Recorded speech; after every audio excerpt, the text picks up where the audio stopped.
અને ભાજપના ખાલી 5 ધારાસભ્યોએ નહીં, અત્યાર સુધીમાં 20 ધારાસભ્યોએ આવો બળાપો કાઢી ચૂક્યા છે।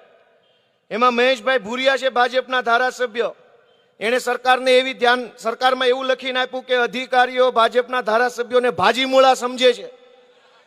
આ લખેલું છે આમાં। અધિકારીઓ નહીં મારા વાલા, તમારી પાર્ટી તમને ભાજીમૂળા જ સમજે છે, એટલે ટિકિટ જ દીધી છે। તમે ભાજીમૂળા ન હોત તો ક્યાં ટિકિટ જ દેવાની હતી। કુમાર કાનાણી ભાજપના બીજા ધારાસભ્ય એમ કહે છે કે 25 વર્ષથી આપણી સરકાર છે, પણ જ્યારે રજૂઆત કરીએ ત્યારે અધિકારીઓ માત્ર સરકારી જવાબો આપે છે। થઈ જશે, જોઈ લઉં છું, મીટિંગમાં છું, કાલે કરીશ।